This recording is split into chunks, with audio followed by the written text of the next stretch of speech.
Hello, Enzo DiCostanzo, clinical professor of economics and finance, St. Peter's University in Jersey City, New Jersey. We're going to pick up, continuing the long-term liability chapter from yesterday. Yesterday we did the comprehensive problem. We worked on the self-test, so please watch that video end to end because it's about a 90-minute video almost. Today we're going to work on the appendix, and just in terms of thinking of schedules, you pretty much have everything you need for the assignments. You have everything you need for the self-test. You have everything you need for everything for the long-term liability chapter. Next week, sort of the end of next week, we'll do the PowerPoints for the investments chapter. I'm going to get some of those problems done, and then we'll have a discussion about the self-test. So you have about 2 weeks to work on that, and then we'll see where we are with financial statement analysis and the cash flow chapters. Okay, we'll work on those, as we can throughout the course. Okay.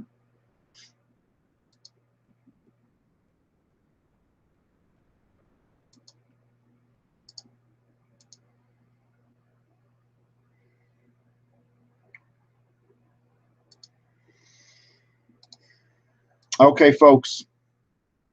So we're here, and yeah, I got an email about the size. I know, and I certainly noticed the size. I don't want to say the size issue, but I certainly know what you mean. That how clear this is. This is 150. This is what you should be concentrating on. This is for me. This is a little snippet. So don't worry so much about that you can't see. You're almost not supposed to see this, to be honest with you. This is just for me, so I can sort of check and make sure that what I'm telling you is accurate. I mean, if I had I do have another computer, but I'm not pulling it out just to sort of look over here every single time. So this way I can look right on the screen. Just focus your attention here. Okay, that's the most thing is focusing. Now, also, I'm posting these spreadsheets online on Blackboard, so you've got them. So it's not like you can't check yourself. You definitely can check yourself. And like I said, please, it's been, for some of you, it's been a month already, even though the course is really just 2 weeks old officially, but some of you, it's been a month you've worked, and a couple of you took me before for other things, so you should know sort of how I do things. So let's get to Appendix 15A, and again, this will be posted while this video is uploading and processing. I'll be posting this, and this is always going to be updated, so always check the tabs. And again, you hit Control, page up, so you have to click here. Control page up, control page down. So see, I'm going through the tabs. So this is the investments Excel that I posted. Here's assignment number. This is the most important thing you're probably doing in the course. This is the mortgage payment schedule. So we really want you to learn how to do this. This is assignment 4. This is the self-test for the investments chapter, and there's 13 questions there. I'm hitting Control page up. This is assignment number 2, the self-test. Now, I didn't put anything for the definitions, because that you just have to do those in Word. We eliminated a couple of these because I don't know if we're going to really go into. This is for assignment number 2. I don't know if we're going to go past 11. So if you want to just sort of put a barrier here, if you want. If you want to put just a barrier there and say, hey, we'll handle these later. There's about 4 more, 12, 13, 14, 15. Yeah, that I may have cut out from the assignment that, we needed the Appendix B and all that other stuff to work on, which, again, we have to see how far we're going to get with that. Anyway, but let's hit Appendix 15A. This is the valuation parts. This is very important. You have a winning lottery ticket, so you have a couple different choices as to how you're going to get paid. I don't know if there was in the middle of the coronavirus and what happened in Minnesota, all these things going on. There was a sliver of good news. There was a woman somewhere who, I forget what she did, but she did a good turn for someone. I don't know, she held the door open or whatever she did, but something. She did a kind act. And the next day she won like $110,000. She returned money that she found or something like that. The next day she won $110,000 in the Minnesota State Lottery or something like that. So, it's worth it. You do good things. It's kind of worth it. 10 million 3 years from now, 7 million today, or 3.5 million at the end of each year coming up. Which one? So if you won a lottery, which one of these would you pick? And we're talking about lottery, but this is true of anything, different business ventures, different real estate ventures. Are you selling some real estate, or is it throwing off a bunch of annual cash flows? You want to value those at an opportunity cost type thing. And folks, in my economics courses, opportunity cost is a whole lecture that takes a while to go over. And opportunity cost is, if I've got $10 million, should I invest in, Morgan Stanley fixed income fund? Should I buy some real estate on the Jersey City waterfront? Should I buy an apartment building in the North Ward of Newark someplace?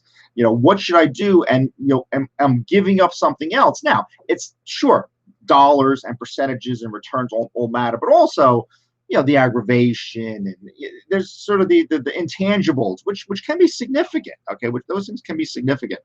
How much time? So the guy who works on my house, he owned like a 20 unit building in Newark for a number of years, and I don't know how he lost it, but somehow he lost ownership of it.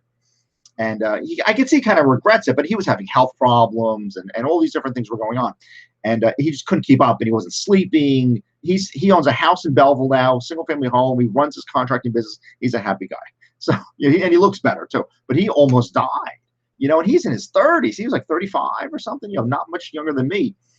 So that plays a role in it too. Sure, it can be appealing to have all this money dangled in front of you for whatever. But what are you doing to yourself too? You want to be in sync with what you do for a living. That's extremely important, extraordinarily important. That you just it's you. I do what I do. I was at Rutgers making $10,000 a year. I'm here doing whatever I'm doing at St. Peter's. I'm in sync. I'm doing the thing that Enzo DiCostanzo is supposed to do with his life. Work with you guys and consulting in New York and different things that I do out in the world. I'm in sync with that, working on my CPA license. I finished my paralegal studies, which I loved. I went to Queens College and a couple of years ago. I strung it out because it was so much fun. I know that sounds, how that sounds to say that, but I really did enjoy it. I really enjoyed it, very, very, very sincerely. But that's why I do what I do for a living. I like learning. I like teaching. I like communicating. And I'm always changing up the classes and what we do and the material. I can never just repeat myself, just repeat myself over and over. I could never do that. There's people, a lot of people, I'm forget about St. Peter's or Rutgers or wherever. There's just in the field in general, people generally, stick with the same conversations, year after year after year. But for some reason, I just feel inspired to always change up, the perspective. And certainly from the accounting perspective, I mean, you're learning finance. My economics class is going economics, but you're learning from how things are computed. Things are computed using accounting. Okay, that's how it's done. Okay, it's not the scientific guys. It's not that. You've got to be able to work it in balance sheets and income statements and understand all of the pieces to that, and know how much policy and decision making and management impacts what happens at the big private equity firms, what happens at Blackstone and BlackRock and all these kinds of firms. The decision making is a big piece of things, and the policy and then the rules, the governmental rules and things of that nature. That's a big part of sort of what happens in the world. So anyway, so you're presented with this particular opportunity, 10 million in 3 years, 7 million today, or 3.5 million at the end of it. So in your mind, you might say, okay, well, I'm getting 10 million in 3 years. So that's 10 million today, which is not really true, but okay. 7 million immediately. So I like the 10 better, or 3.5 at the end of 3 years. Well, that's 369. That's 10.5 million. So that might sound like the one, right? If you just sort of do it in your head kind of a thing without doing discounting. And I forget how this all works out, but it's not that simple. Okay, you've got to discount this stuff and you got to bring all the dollars back to today. Now, we don't include inflation, which we should though, but we don't include inflation in this particular computation because we want to simplify it a bit. Any modeling, anything simplifies what's going on. Okay, this is not inflation adjusted, but I do have some examples that, and you may have seen them in those videos, those initial videos that I sent you, where you divide by 1 plus I or some I forget exactly what, but it's that kind of, you divide by another factor type of thing. But we're not going to worry about that right now. So which option would you select? This is all in the textbook. Okay, this is all in Appendix A.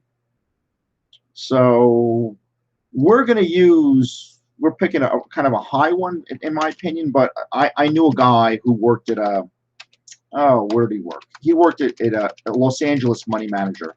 I forget. But anyway, they use 9% for their opportunity cost. And I remember he had told me that And you just look at how the S&P 500 did, and you can have all sorts of conversations with why you did what you did and how you picked that number. And people want, if and when you do this for a living, people want to know those kinds of things. So just keep that in mind. All right, so the first one, 10 million in 3 years is just, and I have it worked out here. So this is why I have these sort of sitting here. I don't like doing it like this in a sense. I'm going to do it. So here's 10, 1, 2, 3, 1, 2, 3. That's called hard coding. Well, I'm not referring to another cell. This is sort of programming where I say, okay, the 9% is there. Oops, this needs an equal sign, pardon me, at the end of it. Now we're going to do this, and then you shift 6 for exponentiation, and it's 3 years. See, we hard coded the year. We hard coded the cash flow in 3 years. Usually they should be someplace where you can reference them and you know what it is. Cash flow T equals 3 years. T equals 3, and all those types of things. But we didn't do it like that. Okay. So 10 million in 3 years is worth about 7.7. It's worth about $8 million today. Just to say it very simply, at 9%. And as you vary this, if you're not going to be earning as much, obviously, then if you don't feel like you're giving up as much right now, I would say opportunity cost right now might be 5% or something like that, just with the way the world is. With obviously, and I'm hearing depression out there. I'm hearing some of those words from some of the economists, maybe for 3 months, but it's going to bounce. It's definitely going to bounce, and I think you should feel comfortable and confident about that. But the textbook uses 9%, so we'll use 9%. But notice what happened though. When it went down to 5, all of a sudden this was worth a little bit more today, right? In a sense where 10 million in 3 years. If I invested 8.6 million at 5% for 3 years, it would grow to 10 million. That's really what that means. Or that's it. That is what it means. So so the company, so the lottery organization, if they say we're going to give it 10 million in 3 years, they really only have about 8 or 9 or whatever it be, or 7 or whatever. They have 7.7 today, and we'll give that. And so what they do is they invest the 7, and maybe they'll cut off 9% a year for you, but they can be making 15%. They can be making something else. So it's tax money. Generally, there's state lotteries. I mean, there can be private ones too, but it's invested somehow, and they cut the taxpayer a slice of it is really what happens. Okay, so the time value of money. So at T0 today, 10 million in 3 years is with 7.7 million today. Okay, so that's everything's got to be the same T, the T0, T0, T0. 7 million immediately is just simply that, 7 million. It's at time 0 already, right? There it is, which is that. Now, this 3.5 at the end of every year, this is a little tougher to work, but we'll sort of type this in. This means I want to divide by 1 plus R. See, what happened here? This was 10 million in 3 years, right? We divided by 1 plus R to the 3rd power. I want to do it like this. I want to say equals 35001223 times parenthesis 1 divided by 1 plus the 9%. This is 1 year out. 1 divided by 1 plus this thing again. This is 2 years out. See how the exponent, and look at how. Oops! If you ever make a typo like that, just overwrite it. 1 divided by 1 plus this. This is 3, and there's another one there. And just inch back a bit. Okay. See how now I took the 3.5 million out, but this is just like 3.5 million divided by 1 plus R to the first, 1 plus R to the second, 1 plus 1 plus 9% to the third. That's really what that is. So you're taking the value today, the value T0 of $3.5 million payments without adjusting for inflation. Again, if you adjust for inflation, you'd have a little. And actually, what you can do is, I forget the formula off the top of my head, but you can adjust the opportunity cost by dividing by 1 plus I, and you're just doing it like this, but just with a different. And people sometimes just do this too. Just pick an opportunity cost and just go with this. Again, your model is, but just be able to explain what you did. So your model, choice of complexity of your model is up to you, but just always be able to explain what you did. So control return. Wow, look at that. So we might have a winner. Okay, I think we do. So looking at this, so you have these 3 cash flows, and I think the choice you want to make, the decision is which one of these at T0 is bigger. So the 3.5 million 3 times is a better deal. Okay, not the 7 million. The 7 million up front is the worst one, and then obviously the 10 million 3 years is falls in between. It's better than the 7 million up front, but not by much. Okay. So there you go. Okay, that was the first part of it. Okay, that was the first. So again, let's go back so people can view this. And like I said, all these Excel files, I keep updating the Blackboard one, so you keep looking for the different tabs at the bottom and all that type of thing. Okay, this was this 10 million divided by 1 plus 9% to the third power. This little hat here, that's shift 6. Okay, and like I said, and you should be able to, you should sit in front of your computer and you should enter all these formulas. You should be entering everything that we do here. Okay, so you understand it. Okay, that's the point. Don't just watch the video and say, oh, the font's small, whatever, or you talk too fast or something like that. Just really try to really do this, go step by step. You have to. And I know it's tough. So maybe, I don't know. Look, I have a nice big screen here, and I have a laptop on this. This is on my desktop. I have a laptop on the side here if I want. So maybe not everybody's set up like that. I understand that. But you got to do the best you can to watch look at the Excel, and you got to just manipulate the screen so you can sort of see everything. And that's your challenge. And I can't, that's like me telling you how to sit down at your desk and write things. You've got to have a comfortable place to work and well lit and quiet as best you can. In cities, that's hard to find a quiet spot sometimes. We all live in a city, right, including me in Newark. But that's what that is. Okay, now we're going to expand this out a little bit better. This is present value concept. You want to invest some money. Okay, you want $1,000 in a year. That's what you want. You want $1,000 in a year. What do you need today to have $1,000 in a year? Okay.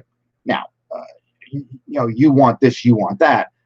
It's what you can get. I mean, so are there now getting that? Well, I'll tell you. Look, if you pick some of the right stocks, and certainly you could be looking at probably 10% in 3 months or better.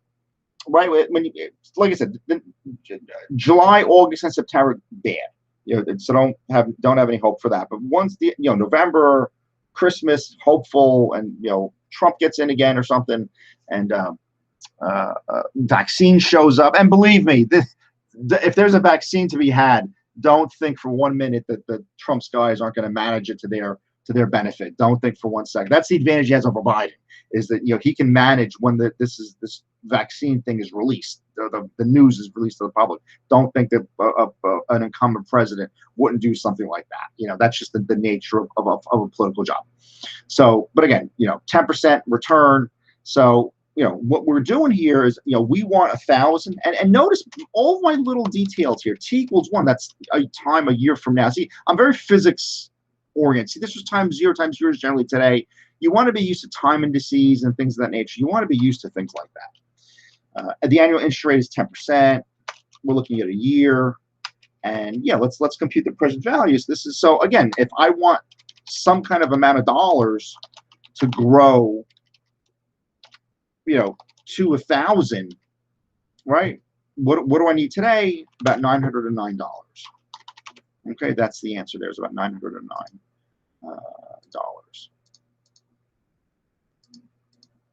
Okay. So that'll, at 10% will go to 1,000. Okay, so, and you could do the math on the side. You could say 909 times 1 plus 10%. That'll give you 1,000. Okay. And some of it's here. This is actually, we divided it. And again, know what you're dividing. But again, I've done many of these problems, and I taught the graduate course in this, and I've done a lot of this type of work over the years. That was for a year. Okay.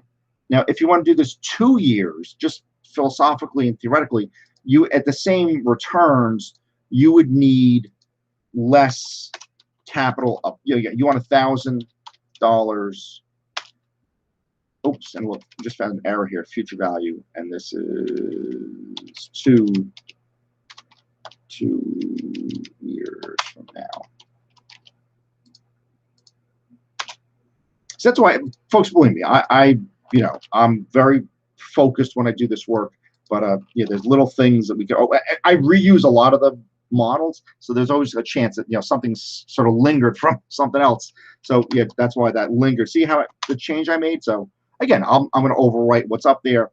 You want to know today, if I want $1,000 in 2 years, and I have a market opportunity of 10% a year, how much money do I need today? 10%. Yeah. 826. So less, right? A little bit less. A little bit less than everything. right, than before. 909 for a year, but it's going to work 2 years. 826 times 10% is whatever, maybe 910 or something. No, it's about 80, right? So it's about about 900, about 909 or so, and then that grows to 1,000 a year later, type thing. Okay, these are some of the standalone versions of this. Okay, this is just some of the standalone versions of this. Is what this is. Now we're going to work these tables out, and I remember and it was a pretty good class at Rutgers. I remember at Rutgers I was teaching it in. Rutgers had an extension site in Morristown. Oh, this must have been a while ago. And I remember it was in a hotel, and one of the conference rooms, and we rented out space, and it was corporate, it was graduate corporate finance. And I said to the students, look, we're going to make these tables, and we're going to go through the math here. And the attitude in there was like, oh, I worked for Merrill Lynch, and we have Bloomberg, and we have this, and we have that, and all those kinds of sort of comments. And I said, hey, you want to know, and this was Rutgers, mind you. I said, hey, you want to know how to do all of this stuff, right? I said, don't you? I was kind of, that's what sort of questioning them as you sort of went along with everything, but you do. So this is a table where we're going to be looking at numbers of years, 1, 2, 3. There's a better way to do it, but I just did it like this because there's not that many. If I had, a couple hundred of these, I would automate how this all sort of happened. And there was a couple skips here. They skipped 7%, and for some reason, 9. This is what's in the textbook, 12, and they skipped a bunch, 15. What did I miss? 4, 5, 6, 8, 9, 11. Yeah, 11. 12, 15. Okay, that's what you're looking at. You're looking at 10 years. And so this is scenario. You're making a table. Now, of course, there were always people when I started doing this saying, oh, can we use the table function? The table function. And you've got to sit here and go through the math. I guess there's probably a way to use the table function in Excel to make this happen. But, we're going to show you the math way to do it. And it works, and it's not that much work. So, be wary of those function folks. People just that all they're trying to teach you are some of those functions in Excel. Be wary of that. All right, now how to read this. I'm going to invest $1 today, or actually, wait. Now I want $1 in a year. That's what I want. I want $1 in a year, and I have a 4% environment. So I want $1 in a year, 4%, and it's going to be 1 year. And let's go back and look at what happened. See, I used the 4% from BQ 94 is a 4%. The 96 is the number right there. So I just referenced the row and the column. I referenced the cells. So we worked that out. And you might remember from someplace say, oh yeah, well we know we can do this. We can say Control D. We can say Control R. Right? All these kinds of things. Well, let's hold on before rushing to do all that. In your mind's eye, just sort of remember these numbers as best you can. Okay, so what do we do here? This is okay, 4%, 5%. But look here now, this is 5% environment. So that means I can have a little bit less money. But look what happened though. The exponent didn't stay at the 1. It shifted over to the 4%, which is wrong. So I want to lock the column. See what says BP here? I want to put a $sign in front of it. So when I copy and paste, right, when I go over, not 95 cents, it's 95, but it's you can see the numbers a little bit different. It's still 95 cents, but 95,238 as opposed to whatever the last number was. But this is, and now I'm saying the locking is you're locking the column. So as you go over, it always is going to say BP. But now you went over 5%, okay, that works. 6%, okay, that works. 8%, okay, that works. But again, let's sort of go down with that and see how that changed. Once again, not matching up. 8% in 4 years is 73 cents, and we have 6 cents. So there's really something wrong down here. So let's change the other thing that we need to change. The percentages are going to move by column, but not by row. I want to lock in row 94, but not the column. Now I have something that I can copy and paste, and let's do it. Control D, and Control R. All of a sudden, now let's check my answers for all of those. 95 cents, 85 cents, 73 cents. So see what again, and then we'll expand it for everything. But look at what you had to do. Okay, you had to. This is experience, and this is just using Excel for a very long time in my professional life. Okay, this is what this looks like. So you lock in the row, lock in the column, and then you say, actually not even copy paste. You can go all the way across with this thing, Control R, and then go all the way down, Control D. And there you go. And actually how this is supposed to work, and I'll put the border back in a second. But what this really means is the following. This means you invest 24 cents for 10 years at 15% interest, you'll get $1 in 10 years. So you multiply your money by 4 times. And you see we lost some of the border there, so don't worry. I can just go to this. I can say Alt-HBS, and that's the outside border. And also, we want to get rid of the shading. We don't need the shading. Okay? And then save this as you go. You made a table. And you can look in the textbook. You can match this up in the textbook. I'm not going to do it right now, but you should do that. Go to that appendix and make sure that this is what. Okay? And again, I remember the moaning and groaning. Oh, Rutgers is saying, why do we need to do this? I remember hearing that. And these were people, these are older folks. You know what happens? You work someplace and, you get a little brainwashed. Everything's rush, rush, rush. And now, look, granted, I work in a university. I work privately. So, I'm not, there's no one, I'm not in a cubicle somewhere with somebody pointing a gun at me saying, come on, hurry up, come on, hurry up. I don't want, I worked very briefly like that a long time ago, and I stopped. I couldn't work like that. But, quality, and quality, longevity, and I got both of those. So, I'm happy about that. But, yeah, so, and again, interpreting this, whatever, pick this one. You need 73 cents, to invest your money for 4 years at 8%, it'll go to $1. That's what this means. And as you can see, as you get higher interest rates and the money's invested for longer amounts of time, you need less and less initial capital. Okay, so the lowest one is about 25 cents, and it'll turn into $1 in 10 years if you can invest at 15%. If you're only investing at 4%, you need 67 cents. So you're not even doubling your money. It's just, you're getting 36, 33, 34 cents on the 67 cents that you invest. So you're making about 50% total return in terms of total return. Okay, and we have another one of these, but this says 2 periods interest rate. Yeah, this picks one. It says 10%, 2 periods. Let's do 10%, 2 periods. Yeah, you need 82 cents. Right, 82 cents will turn to $1, 10%, 2 periods type thing. And you can see we did the math here. Okay, which equals what we computed previously. This, yeah, why is that cross there? That's not a, that should be a division, right?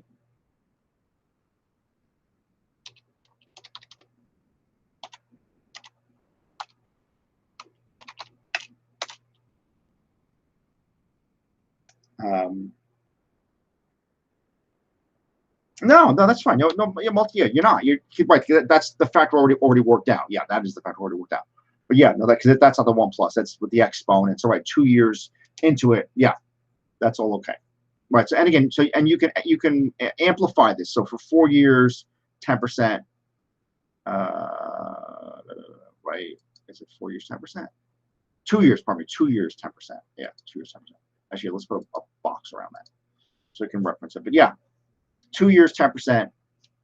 Right. So you need $826. That'll go to $1,000. That's what that means. Again, interpreting what these tables mean. Again, save this as you go. Like I said, I'm going to post this. Okay, so you guys are going to have this. This will be posted. Annuities.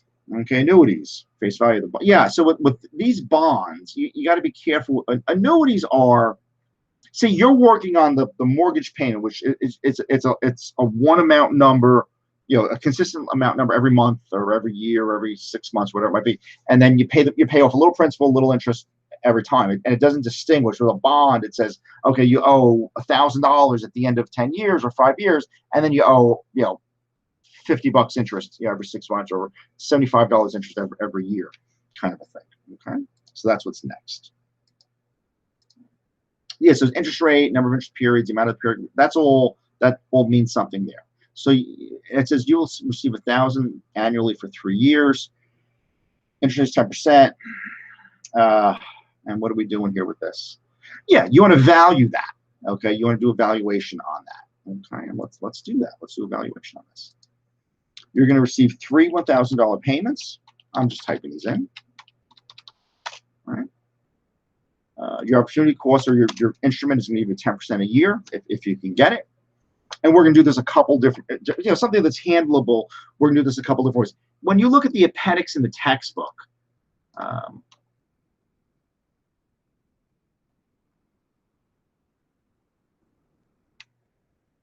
see these arrow deals here? This stuff, I just redid. This arrow corresponds to my little models here. Okay, but I just did it, sort of the way. I mean, I could make arrows in Excel, but what is that really going to do for me?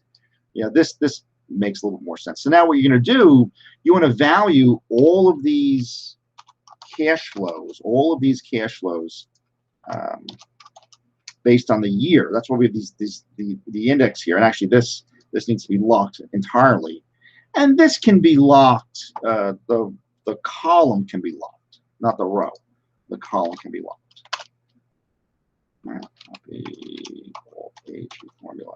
So there you go. So what that means is, if I want 1,000 in 3 years, I need 751 today. If I want 1,000 in 2 years, I need 826 today. If I need 1,000 in 1 year, I need 909 today. So the total valuation is the sum of all those present values, which is 2,468. So, if I need 1,000, if I need 1,000 a year for 3 years, that doesn't necessarily mean I need $1,000 today. So if companies, like an insurance company, has to pay out for some kind of a settlement or something, or make good on a policy, they'll say, okay, we'll give you $1,000 for a year in 3 years. That's not like saying you need $3,000 today, right? If the insurance company, they believe me, the insurance companies are some of the biggest investors on the face of the planet. If they invest 2,046, it earns 10%. They're going to cover their $1,000 commitment that they have to make good on it for the next 3 years, type of things. They make a deal with the policyholders, is what they do. I didn't expand this out where I said, okay, make a payment and then show you what else is working, but that kind of thing. But if you invest 2,480, I'll say it in words. If you invest 2,500, right? You pay out 1,000, you're left with 1,500. That invests for another year. You pay out another 1,000, and if that's earning, another 800.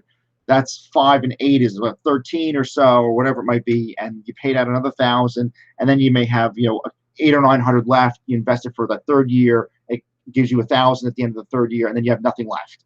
You made all your payments, but you also the bank account is dry, kind of a thing. Okay, let's look at the factor. How to deal with the factor. See, I'm taking the cash flow dividing by 1 plus the interest rate. But here, let's look at the factor. 1 plus. And let me show you, what I'm doing and why. When I move from the denominator to the numerator, I make a negative out of that exponent, right? Because if you look, what did I do here? It's divided by 1 plus 10% to the first power. But when I move it to the numerator, I just want to make it level, just a one-line term here, or just one-line expression. 1 plus 10% to the negative 1, right? And I locked in the 10%, and let me just say Control D, underline. So these are all the factors, is what these are. So I'm going to sum all of these factors, and suspiciously, it's it's almost the same number, but this is just multiplied by 1,000. So this is the factor. So what I'm trying to see what I did here. So what I did was, I just took this factor, multiplied it by the uniform cash flow, and that gave me 2,046.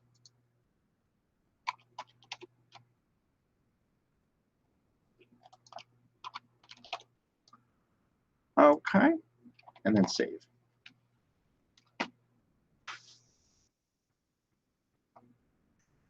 All right. So that's how that works. And you can read all the notes here. Present value may be computed as follows. Present value of a series of few. So now this is for an annuity. So we're going to be reading this a little bit differently. But once again, we're going to do the same conversation here, 4%, 5%. And these are all pre-formatted cells.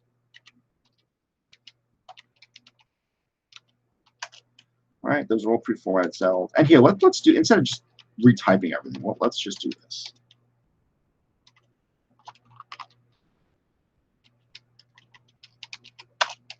Right there. It's the same thing, which is right there. Okay. All right, this is a little different now. Okay, this is a little bit different. These are annuities.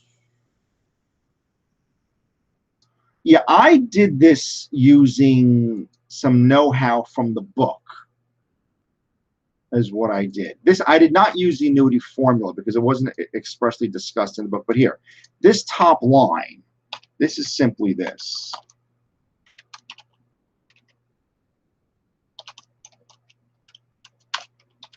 And what are you going to do? You're locking your row. You're locking your column, right? And then, so we're okay, okay, okay.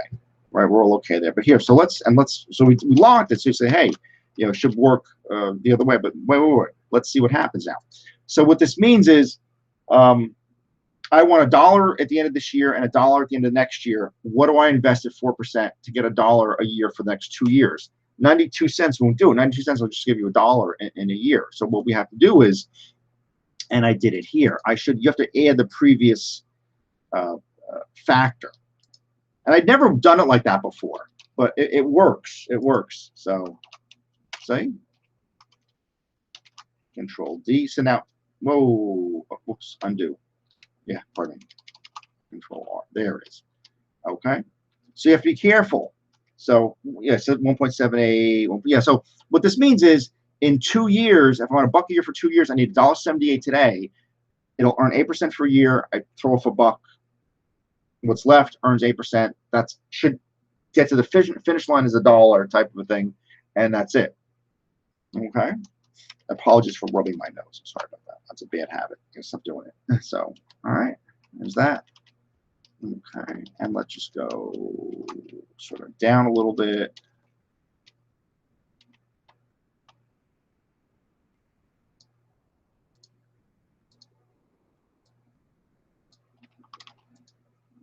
Okay, 285.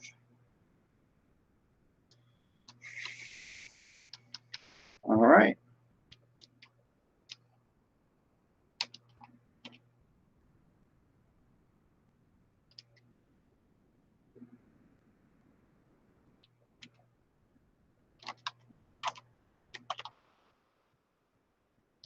For 16. And here's what I'm going to do. I'm just going to highlight all these, control copy.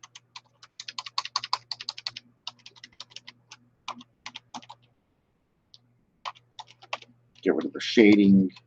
Get rid of the shading here. And there you go. Okay. So here, what does this mean for the 10-year version of this? It means if I'm going to invest $5.02 and I'm going to take $1 a year for 10 years, I need to be earning 15% a year. So I invest $5.02, it earns 15%. I take off $1, it earns another 15%. Take off another $1. So it's going to just keep rolling like that for 10 years until I have nothing left. And it's going to earn whatever's left in there is going to earn 15% a year. Okay, and some of these others, these are referenced for some other purposes. So I bolded these out, and that's what that is. But that's an annuity. So what you do is you add, as you go along, you're adding the previous annuity. Now, there's another way to do this, but we just did it like this because that's the book didn't really present anything. So I just decided I had to use something that was at the math level of an accounting book. But there's a summation formula for the series that you need calculus to do, and we're not going to we're not going to take that road just now. So these are factors. Okay, so if you multiply by the cash flow, 1,000 a year or whatever, so you need 2,046 for 3 years. Yeah, at 10%. So yeah, there you go. There's your 2,046. All right, so take this by 1,000. Right, the $3,000 cash flows. Okay. We can look at the lottery example. If you wanted to wait and take the 10 million 3 years rather than 7 million today, but there's still another option to receive 3,500 over the years. So yeah, so what we did was we took the 3.5 million, 9%, 3 years, right? That's a 2.531. So I'm just gonna grind out the math just at the bottom here. Let me see how that would work for this.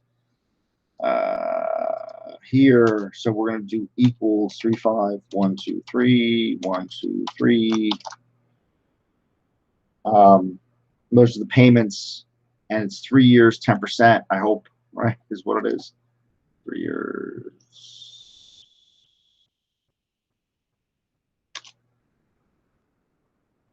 No, 9% discount rate.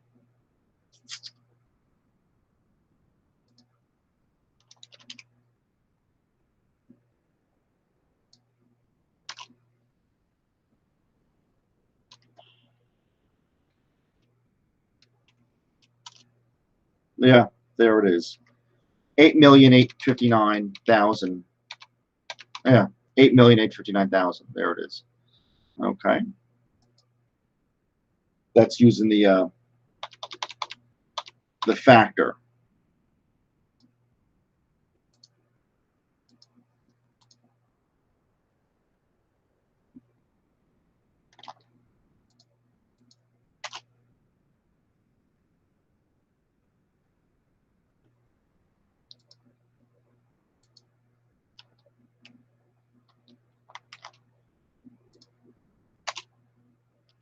Yeah, there it is. Right, we use the factor again.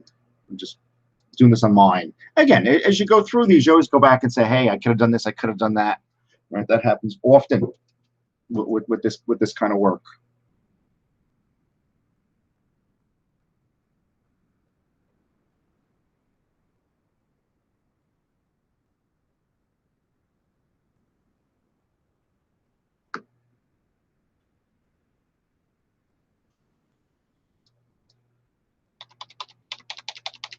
Yeah, there's a lot more to go still in this. Okay, we're going to keep rolling along. So yeah, so again, so we use the factor, and then they started, how much different you're going to be in terms of what you could take. So this was 137, 11137. How do you get the 11137?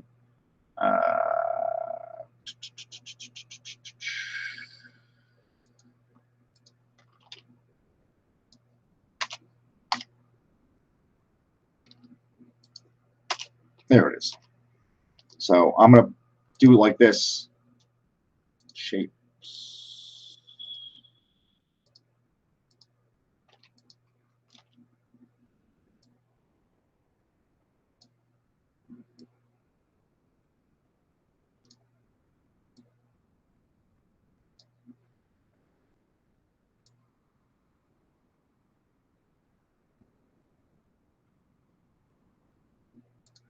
Okay, so again, I'm just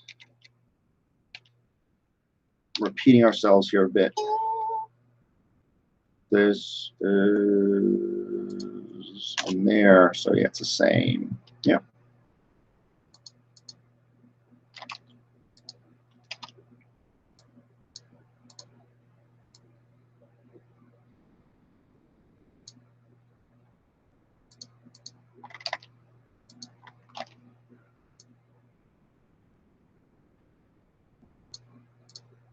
Okay, but that's where this comes from. Okay, so this was the difference.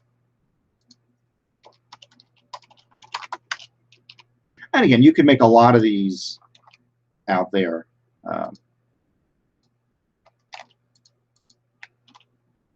This was the difference from the first choice and the third choice type of a thing. Difference from the second one is obviously, you can see what that is. The difference here is like 1.8 million is the difference there. So we did the little tougher math on the side here. So we have to do them all, right? You guys can see how that goes. Okay. So this was this. All right. It was this cell minus that cell. And again, you guys, you're going to have this. You see, you have to keep reloading this on your hard drive. Don't just look at it in email. You want to look at it so you can look at the cells. I don't think you can do that by just looking at this through, as an email attachment or something. It's not, you have to download this to your hard drive to work on it like that. Okay. But that's where that number comes from. And again, you got to be in this kind of thing. You've got to be able to see where the numbers come from, or have a good sense of where these numbers come from. Time periods and discounts: monthly, quarterly, semi-annual. Okay, so this next one is receiving 500 semi-annually for 3 years instead of 1,000 annually. So there's 6 periods instead of 3 now. Interest rate is 5%, which is 10% divided by 2. And we can use the present value factors type thing. and you want to determine the present value of those 6 future cash flows and what that difference is going to be. And we're going to work on that next. And we did all this, we did this, we did this. So yeah, this one's a little more realistic. So there's 3 years, 2 periods a year. This equals this times that. And this, the semi-annual is divided by the 2, the terms in the year. Done. Okay, so what happens now? Yeah, what was that 1,000 again? This was, it could be right, insurance company payout or something. But yeah, this is what it's whatever. Some entity's got to pay out 1,000, you know, a year for the next 3 years, or this deal. All right, which is this. Control D. That's 500. Those are the nominal cash flows. You want to take all of these now. Again, keeping in mind you're talking about 3 years and 6-month periods. There's 6 of them. It's 1 plus the semi-annual rate, and we're going to lock that. So it's no longer the 10%. It's the 5, and you can anchor this.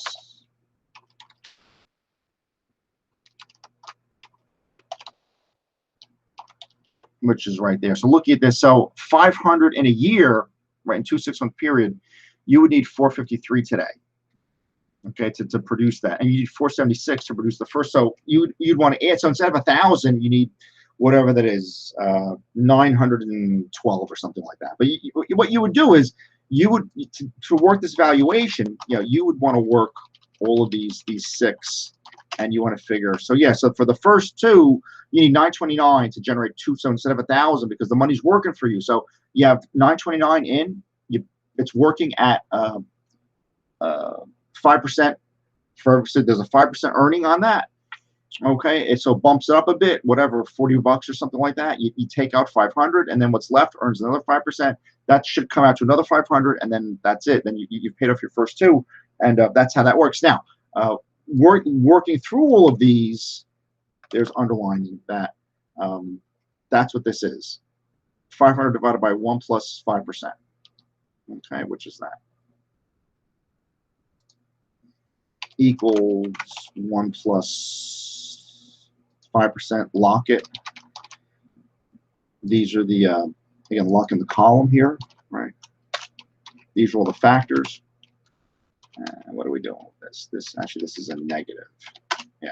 0.95, 907, 86, 82, oops. Control D, underline.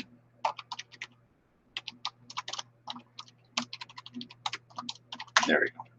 There's your factor. It's 507. So to make these 6 $500 payments, if you just do it in your head, you would say, "Oh, I need $6,000." Well, not really, because you can live with $2,537 because you're investing $2,537. It's earning 5%. You pull out 500. What's left earns 5%. You pull another. So as you keep pulling out the payments, what's left still earns until you get to the end, and there's no money left, and you made your last $500 payment, which is really how that works. Okay, and this is just simply So here we just took the factor. You know, the cash flows times the factor. Okay, and that's 2,537.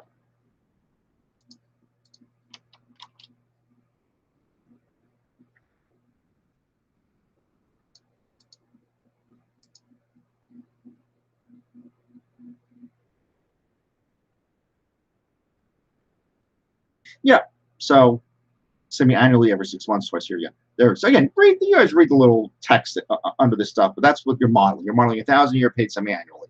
So that's 500 every 6 months or 500 twice a year. So what do you need invested at, 10% annually? And this is the semi-annual rate. Now, we'll have other interest rates. Like I said, you can have an inflation rate. You can have a couple different things sort of going on. So you want to keep that in mind. Now, yeah, these last 1, 2, yeah, okay, yeah. So this is a bond valuation is next here, and you're going to do the present value of the market price of a bond, a function of three variables: the payment amount, the length of time, the amounts until the amounts are paid, and the interest rate. So the variable is made up of two elements: series of interest payments, principal amount. Present value of the bond must discount both the interest payments and the principal amount. So when the investor's discount, the rate is equal to the bond's contractual. Okay.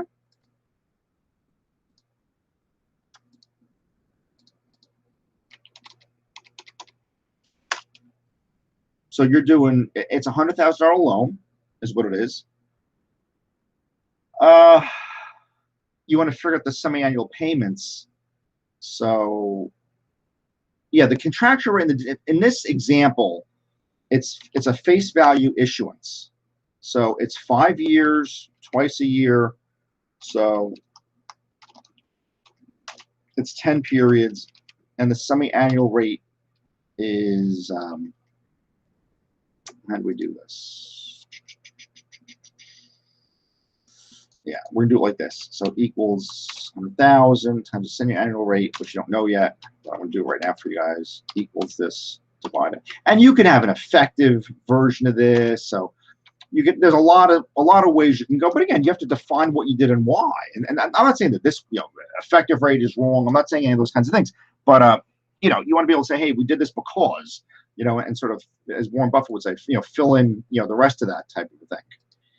Now, this is a bond. See, this is going to be a little bit different than the mortgage payment that you're working on for your homework. See, the bond works where you pay the principal at the end and you pay all those $5,000 payments. Okay, so it's going to be slightly different. Okay, this was 0, this was 1. I say equals this plus 1.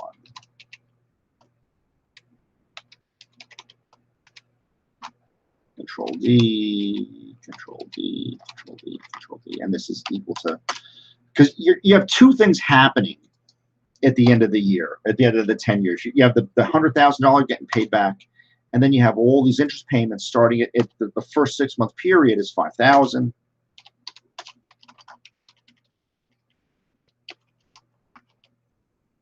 Okay, which is here, right there. Okay.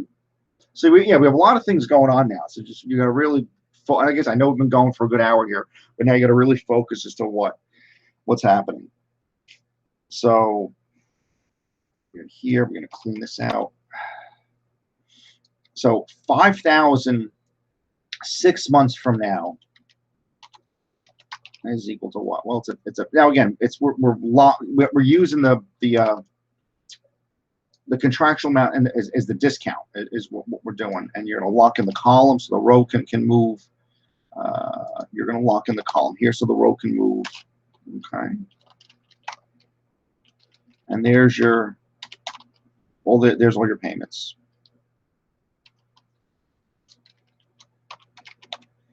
Which is right there, 4,000, 35, all these.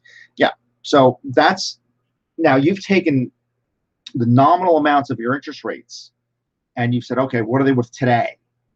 So this is whatever this is, 5 years before. So, and it's not 10 years, it's 5 years, right? But it's 6-month periods. So 10 6-month periods. So if I need a payment in 5 years, and I have a 10% market out there, or 5% every 6-month market, I can invest 3,069 and it'll turn to 5,000 in 5 years. Okay, that's what that is. If I need to pay back my 100,000, I can take this and divide by 1 plus 5%, lock that in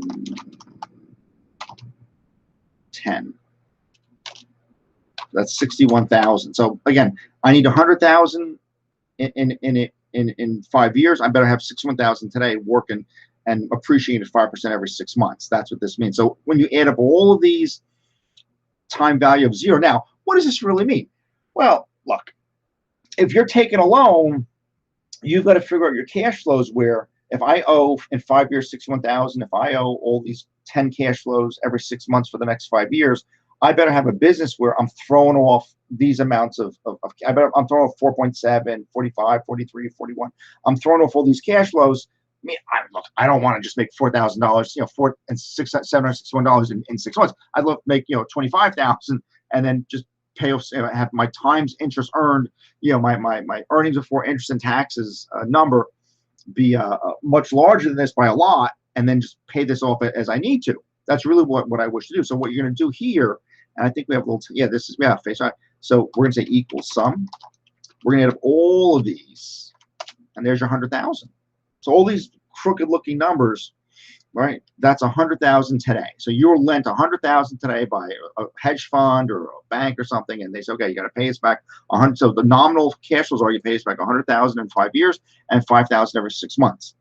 Well, you got to gather the means of production and land and farming or whatever it might be, and you've got to build a business that throws off these amounts of money, kind of a thing, right? And you got to cover your debt payments and then some. Well, you got to pay your taxes, pay your operating expenses. You have all those things to deal with. So this is a part of the picture. And again, that's why we talk about this in terms of the accounting. 1 second, Rose.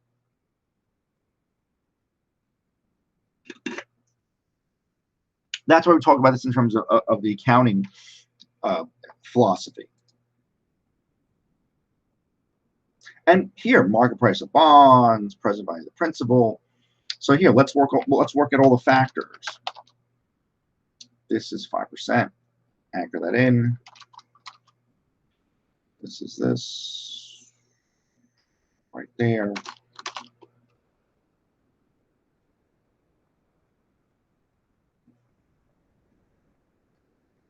So what happened? Oops, again, forgot the negative. There it is.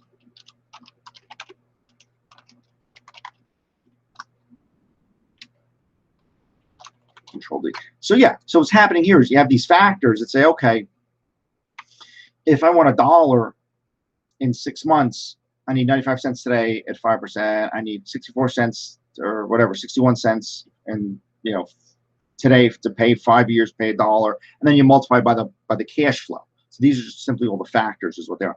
And this last one, and these should be equal. I could just make this equal to it also. I could say this. That's the same. I had the math in there, but that's all the same. So this equals sum.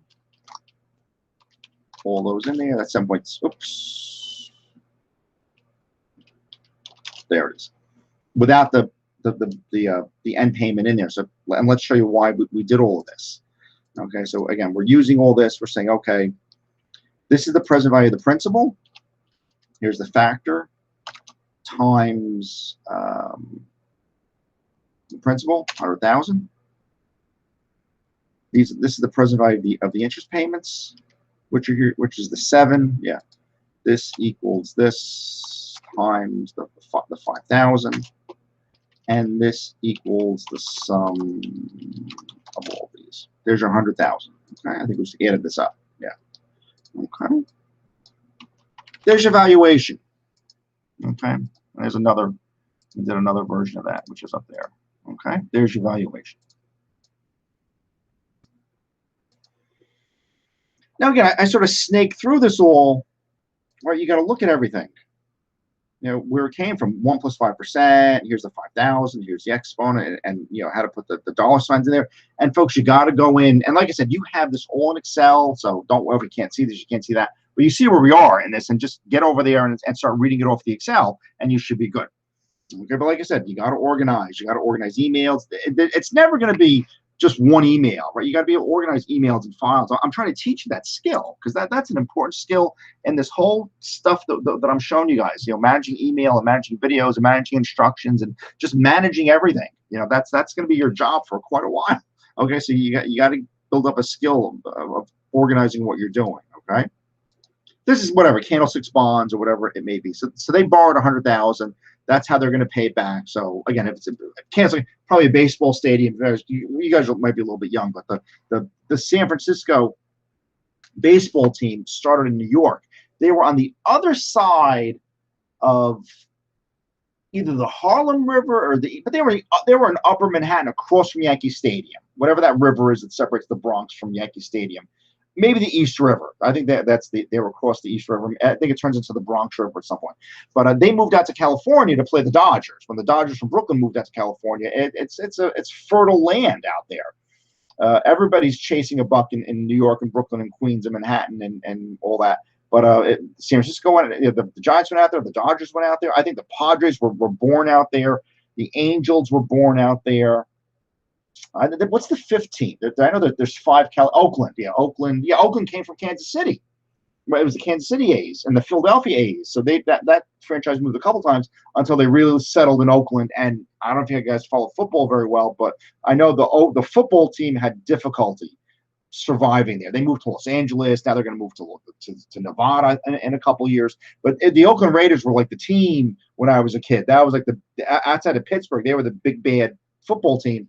And for whatever reason, I guess the owner, Al Davis, just didn't find of an appealing situation for himself. I mean, look, I've been to that part of I've been to San Jose and Santa Clara and Oakland and San Francisco, and I don't know it intimately, but most likely maybe it's just a lower income area in Oakland as opposed to San Francisco, which is considered a higher income. So the Giants, there was never a question the Giants were going to go anywhere, but the Oakland team, there's a big ballpark, and it was a county stadium and all these other. But again, supporting two teams, that close to each other, and it's not New York City. New York City can support the Yankees and the Mets. There was never a question that the Yankees and Mets are going to be here because it's such a dramatic and a tremendous tourist attraction. But in California, there's five teams. There's Seattle. There's gambling in Las Vegas, which is not that, from what I'm saying, it's not that far away from California. There's the allure of the desert in Arizona. So there's a lot of things sort of drawing people's recreational dollars and recreational interest. So that was one of the things that was going on with that. But yeah, but the Candlestick is probably that ballpark or that organization raising money to rehabilitate the stadium or modernize the stadium. Certainly, if you look at Dallas's football stadium as opposed to maybe some of the other ones, the Dallas stadium, the Giants place with the MetLife stadium, they're really modern, state-of-the-art facilities. And I don't know if there's any old football left.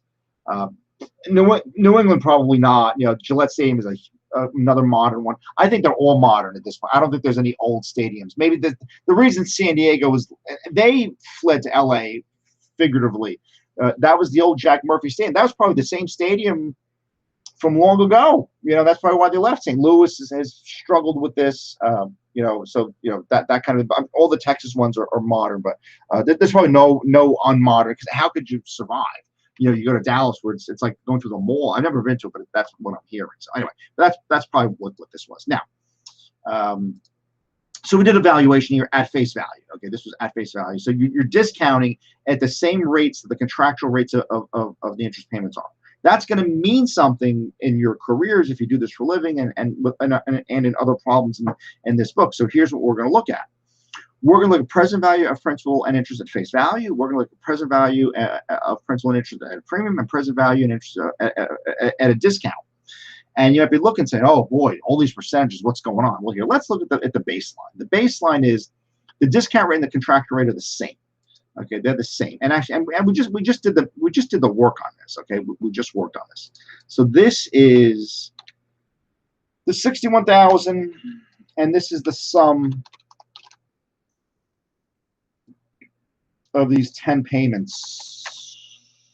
Is right there. Okay, so you're going to equal some.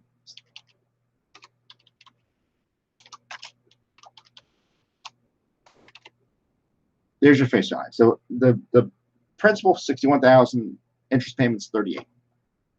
Okay.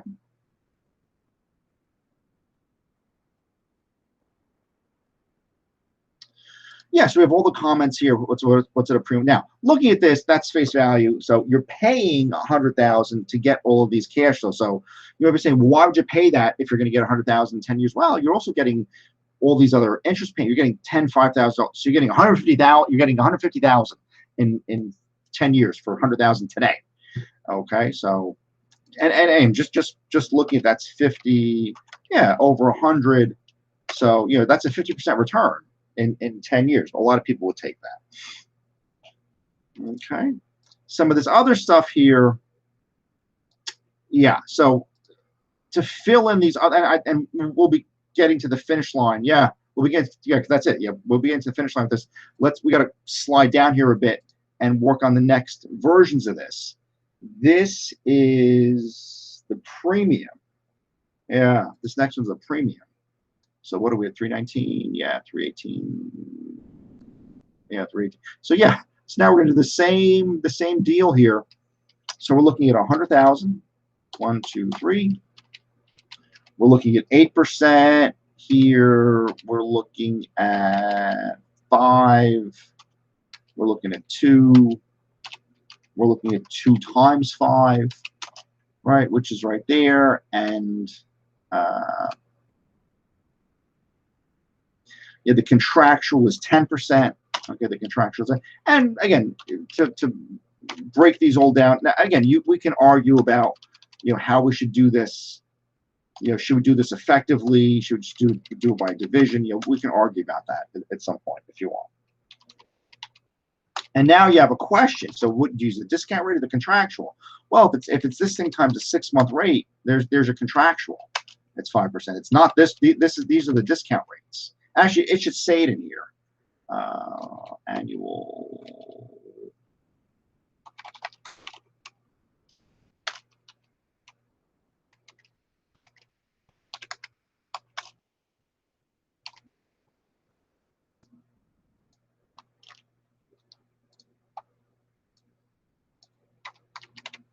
And I mean, if you want to start tying things up a little bit, you put a little bit of a border around this. That might make sense. Put a little bit of a border around this. All right, so in the mind's eye, you see sort of what's happening here. Okay, so you have all that. You have these same numbers, so no sense in redoing it, right? You have the same numbers there, and you also have the nominal cash flows. Copy, and we'll see. All right, what happens with this? This was the 5,000. So this is maybe in a little bit of a different spot. No.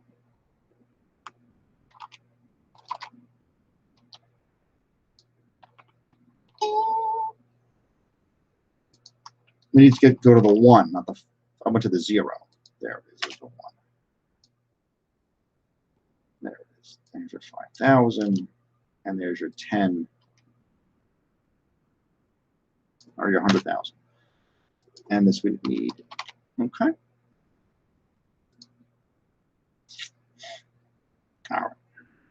So now what's happening here, and you're looking at when you pay a premium, and you got to sort of stop and listen for a second. It's when you're paying a premium, the contractual rate's not going to change, but you're paying more money, more cash up front for cash flows. Okay, so if you're paying more, you're paying a higher price for these cash flows, you're going to reduce your return. If you're paying more for a house and then you sell it in 20 years, you're reducing what your rate of return is. So that's really what's going on here. It's really nothing more than that. Okay, and this is just simply, this is these two added up. And I don't want to copy and paste this because there's those comments are in there, right? I don't want to copy and paste those. Well, I'm saying, so this is it, and this is going to show we're going to get this 108,000 at the end of this. Okay, so we're going to flush these out. This is this divided by parenthesis 1 plus. Yeah, now we're looking at a discount rate. Okay, which is there. You're here with this, so this is, you're going to lock the column. You're going to lock the column here. 4,807, copy, and we'll do 10. And yet we're going to stop just short. One more time. We're going to stop just short of that last 10,000. Yeah, there. Okay, yeah. So again, I need 5,000 in 10 years. I better have 3,337 today, making 5% every 6 months to satisfy that. Okay. With this one, I'm going to say Control D, and what happened with this? Yeah, no, this works. That works, yeah. So that's 67,556. You can underline this, and you got to be careful with all of this. But yeah, I think this you can add up everything. Yeah, so there you go. There's your valuation, meaning that if you're going to be if you're looking at a 6-month return of 4% or 8% on the year, which is lower than what you had at the face value, you're paying more, and that makes sense because 108 is more than 100,000. Okay, that's what's happening with this. So let's look at the factors. Discount for negative this.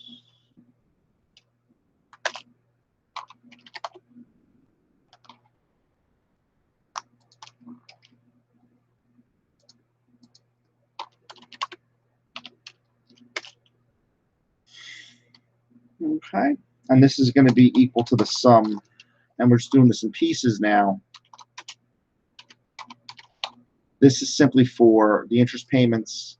So this equals this times your $5,000 interest payment. That's why it's 40,554. So what that means is to pay off 5,000 over 5 years, 10 times every 6 months, you got to have 40,000 sitting there. So you need 50,000 nominally, but you only need 40,000 to pay it off. Okay, at 4% every 6 months. This is just simply these two added up. If you don't have the other piece of this, and this is the present value of 100,000. Yeah, I picked like the 100,000 up there, but that's fine either way. Okay, but there you go. That's what that looks like. All right, that's for the premium. Now we'll roll to the premium, and we'll say interest received periodically, principal received at maturity. Principal received at maturity is a 67, right? I hope. Yeah, 67566. And this is the 40. And there you go. Okay. And actually, probably what we should do here is just black these out a little bit as we go through. There you go.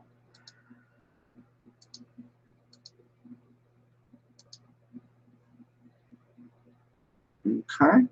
So again, if the people want to see the formula a little bit better, you're just adding these two up. And these two come from here, right? It's just these two. Right? I did the math here, but we did it again up there. And we have one more to go. Now look at this. You're paying more than 100,000, so you're reducing your return. Here you're going to be paying less than 100,000. That's why the discount rate is 10% and the contractual rate is 12. The contractual 10, the discount's 12%. You're going to be paying more, or less rather. Or you're going to be paying less than this one. Okay, and we'll hit this next.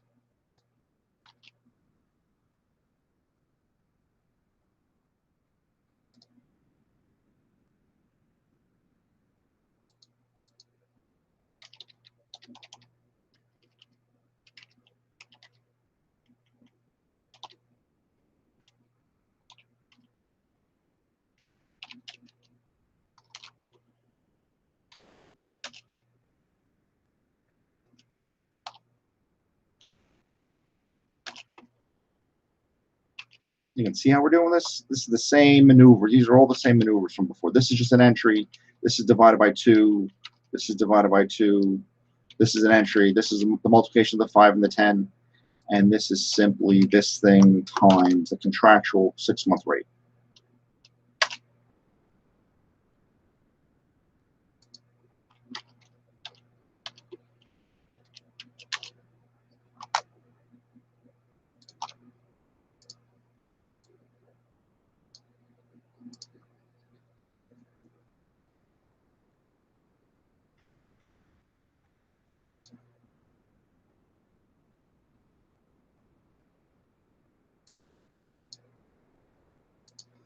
Let me roll this up.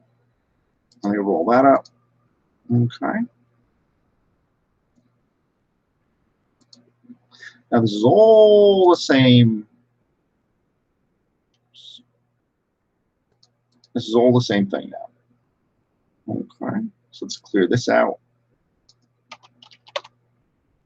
And what you can do, again, you know, just for simplicity, is just drop everything in there And where's this coming from? Yeah, there's your file. So you can see even the locations of everything are the same. So that's all the same stuff. Okay, that's all the same stuff. Yeah, we're going to knock this out. And it says now since the required rate is 12%, 10, so future amounts are the same thing. And now we use discount rate.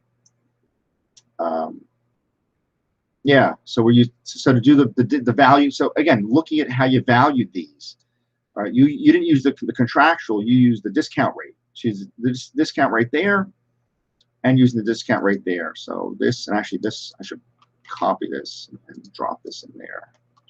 Paste. Yeah, we did it twice. Okay, escape, get rid of the paste. Okay, and again, let's just check our numbers, make sure we know what we're doing here. This, there's nothing up here, and we'll just do one more time. So equals the cash flow 1 plus the annual rate, anchor that, and then we're going to do this 1. There we go, and the column is locked.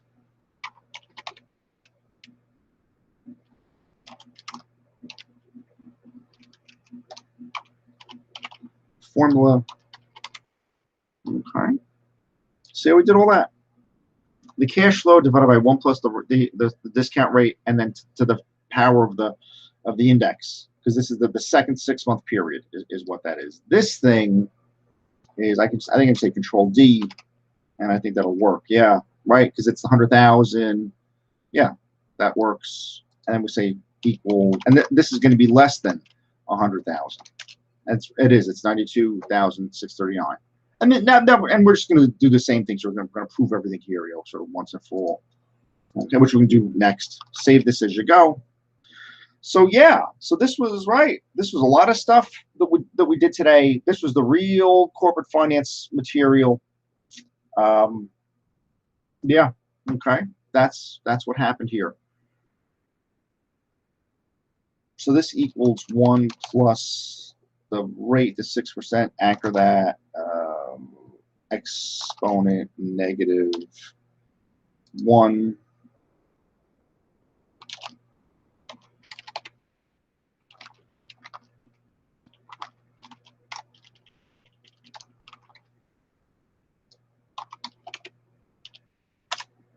Now you're in there.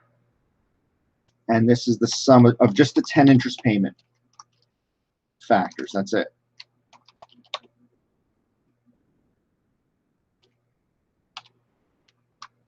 It's these two multiplied together. And this is the present value of the principal.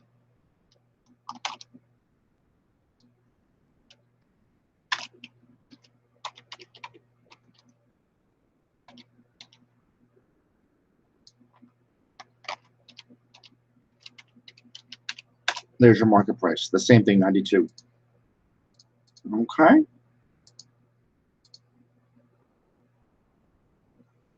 But that's it.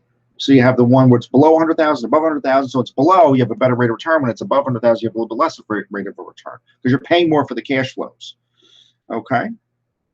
But that's it. Okay. So that's a good hour of stuff today. Okay. So like I said, it's all here. So if you're confused by anything, always go and look at the the posted Excel file. Now, Appendix B, Appendix C, these are very tough chapters. If we were in the regular semester, I think I'll tackle these in the fall. But this whole thing, this is really, there's a lot of stuff there. So, but we're going to see. Like I said, let's get through investments and see how long that takes. And then maybe we'll hit whatever the next chapter is, financial statement analysis or cash flow or something like that. And then we'll pick it up, from there. Okay. So like I said, I always like to say goodbye in person. So let me post this. Let me get the video posted, and you guys are gonna have another fantastic video to watch. I hope you're watching the wall, and you should be. Okay. I hope you are. Okay.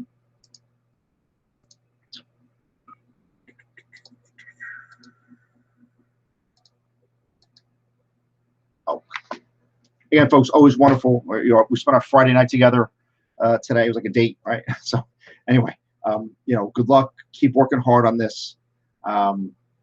You got to practice it. Even though the in-class stuff isn't being handed in, you got to practice it. You have to. There's no other way. Okay. There's no other way. Okay. All right. We'll see you in a little bit.